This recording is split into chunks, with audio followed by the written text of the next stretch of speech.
Yann Barthès s'est montré un peu mal à l'aise, ce lundi 22 mai 2023 dans Quotidien, lorsque le chroniqueur humoristique Pablo Mira a commencé à cibler le programme. Petit moment de gêne pour Yann Barthès. Ce lundi 22 mai 2023, comme chaque soir, le célèbre animateur proposait un nouveau numéro de Quotidien sur TMC. Après avoir passé l'actualité du jour en revue, notamment avec son invité le ministre de la Transition écologique Christophe Béchu, il recevait le chroniqueur Pablo Mira, pour quelques minutes un peu plus légères. Enfin si est ce qu'il espérait sans doute.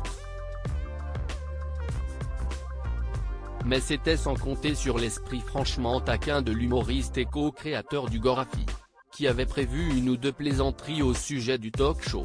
Pablo Mira tente une blague un peu osée contre la direction de Quotidien. Parmi les sujets qu'il souhaitait aborder dans son billet d'humour, Pablo Mira avait sélectionné un article expliquant qu'une intelligence artificielle avait dressé le portrait de la femme et de l'homme parfait sur la base des critères physiques les plus likés sur les réseaux sociaux. Le chroniqueur a donc commencé à faire quelques plaisanteries en dévoilant les photos de ces 10 portraits, et de lancer de façon plus sérieuse, mais ce qui a créé la polémique sur ces images, si est-il la surprésentation de personnes blanches, avant d'enchaîner avec une nouvelle blague, un peu osée vis-à-vis de ses propres employeurs. À tel point qu'on ne sait plus si ces profils ont été créés par une intelligence artificielle ou par le directeur des ressources humaines de Quotidien. Si le public a laissé échapper un franc rire, Yann Barthès, lui, a fait une toute autre tête. Un Yann Barthès légèrement mal à l'aise. Loin d'être fâché par le trait d'esprit de son chroniqueur, l'animateur du célèbre talk-show de TMC n'a pas non plus réellement sauté de joie.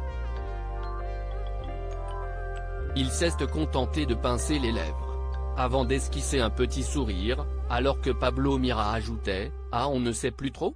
On ne sait plus trop » et d'enchaîner sur un autre sujet, garanti sans aucune blague sur le programme. Pour le plus grand bonheur de Yann Barthès. Ouf. À lire aussi Yann Barthès et les chroniqueurs de Quotidien se mettent en scène pour annoncer le retour de l'émission.